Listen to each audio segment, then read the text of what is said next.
Since the pandemic in 2020, Glacier National Park has had to implement new rules to get in during the summer. It's been a bit confusing, so in this video, I'm going to show you around a little bit and explain the new rules on how to get into the park in 2024. And don't forget to stick around till the very end and we'll give you an update on something we've been talking about for the last couple years. Before we get to this week's episode, I would like to take a minute to thank all of you that have been watching our videos. I do have one favor to ask though. I was looking at our stats and it says that 68% of the people that watch our videos are not subscribed to our channel. So if you're one of those people, I would really appreciate it if you could subscribe. It would definitely help us out a ton. Thank you, and let's get on with this week's episode.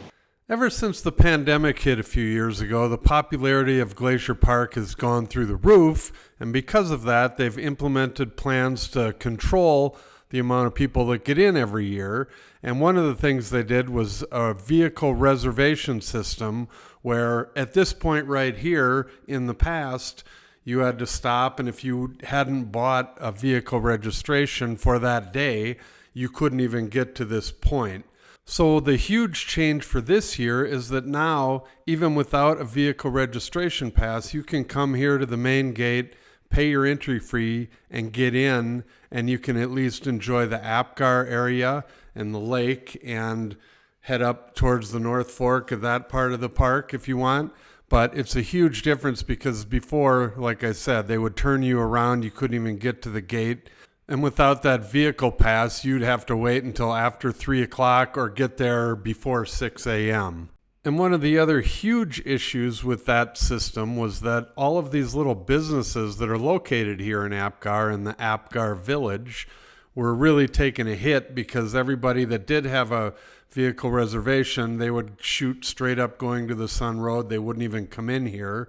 And obviously, if you didn't have a reservation, you couldn't come in here until after 3 o'clock. So it really hurt these businesses. So this will definitely help with that this year. And it will allow you to come in here if you don't have that reservation and enjoy the shops and, rent bikes or whatever you want to do, or just hang out by the lake right here until 3 o'clock. And then you can head up the road if that's what you're looking to do. So the dates of these vehicle reservation passes are from May 24th until September 8th. And the other big change that they made this year is you're only going to need one of those passes to get into the West Glacier entrance or the North Fork entrance or the Mini Glacier entrance. And the Mini Glacier restrictions don't start until July 1st. All the other ones, including St. Mary, are open with just an entry fee. So you could go around to the east side of the park all summer long and start in St. Mary and come back to the west without this pass. So if you have a reservation to one of the hotels or lodges, or you're going to do one of these red bus tours, you can get in without the vehicle reservation pass, but without it, you'll have to go to one of those gates that doesn't require one or wait until after 3 o'clock. Or before 6 a.m. One of the best parts about going to the park this time of year is that the road is closed right here at Avalanche Campground. So what everybody does is they park there and they bring their bikes or e-bikes or whatever bikes they have, and they ride up going to the Sun Road. And it's awesome because there's no traffic and it's just people on their bikes. And so you don't have to worry about cars going past you or staying on the edge or anything like that. It's just a spectacular bike ride, and tons of people do it, and it's one of the best rides in the country. And you can rent bikes right there at Apgar, and they charge $143 a day to rent an e-bike and $64 a day to rent a regular bike, and they also rent those bike racks for the back of your car too. But the thing you have to be careful with if you're renting there is, again, if you don't have that vehicle registration pass, this shop is only open from 7 to 7, so after May 24th, you wouldn't be able to get past the checkpoint to get up there to ride your bike on going to the Sun Road.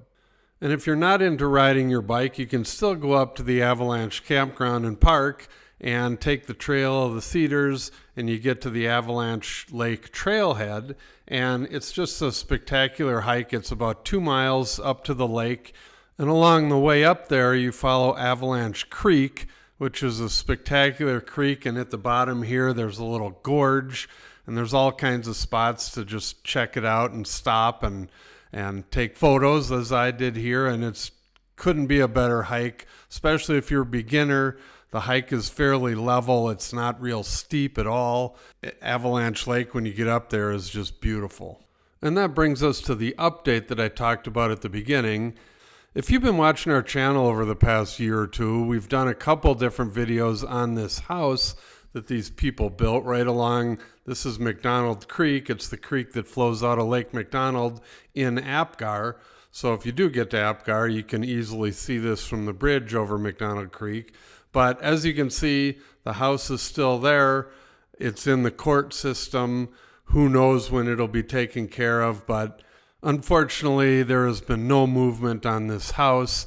And if you want to watch the videos I did on this earlier, I'll put them here at the end. Thank you for watching our video. Please call, text, or email for more information. And don't forget to watch our other videos about Montana.